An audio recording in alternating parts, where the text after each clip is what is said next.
I cheated on my husband, but I don't think he should leave me because I'm a great wife. My husband is a real estate agent.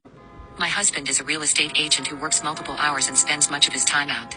During October 2020, a guy named Jay messaged me on Instagram. We chatted in a decent way. Turns out he's the younger brother of a classmate with whom I attended high school. We chatted for 7 months and we met for the first time.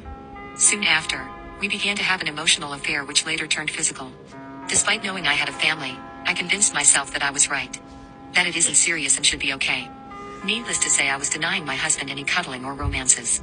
We were more like roommates at this point. We just basically slept on the same bed. We didn't talk much. He was struggling at his job. I still thought it was all okay, and my husband would be happy that I found someone to satisfy me while he was working, and it wasn't an issue. I used to taunt my husband, argue with him over small reasons. I used to absolutely despise him, as Jay was much more fit and handsome than him. Jay began to think I settled for less even after I had a family and a good marriage. A few months later, my husband's mother passed away and he broke down in a bad way. He began to argue with me more, blaming me for his mom's death, that I was what kept him from meeting his mom and I must be happy now that she's gone. Me and his mom never got along in fairness. While he was going through his mother's passing, I didn't support him emotionally. I shouted at him. I didn't realize the impact it had on our daughter.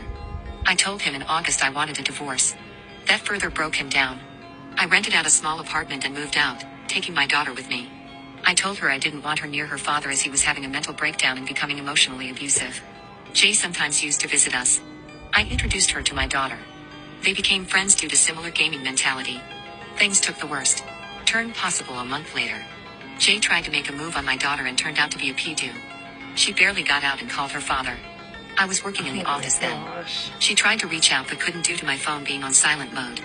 When I saw her calls, I rushed to my home to find it filled with police and people. Figures. Jay was rushed to the hospital with a broken arm, broken jaw and swollen eyes. My daughter told everything to the police. Her eyes were red and she had been crying. I tried to console her but she pushed me away. As my daughter was the victim and my husband had friends in the department, no charges were pressed against him. After everything calmed down for a bit that evening, my husband reached out to me with my daughter asking for the truth. I gave him the truth then. I apologized, begged, cried for him, told him this was the worst mistake and I never thought for things to turn out this way. What hurt more is my daughter telling me I was a homewrecker. Yeah. Husband said he's going to take our daughter with him and we will be getting divorced. He's pushing for full custody and filing a fresh paperwork for divorce on grounds of infidelity.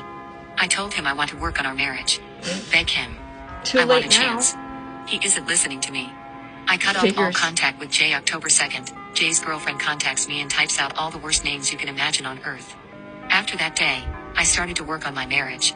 I tried reaching out to my husband. He blocked me on everything, even has a new phone number. I began individual counseling, reading books and trying to come clean about everything. I had a chat with my daughter. She doesn't want to call.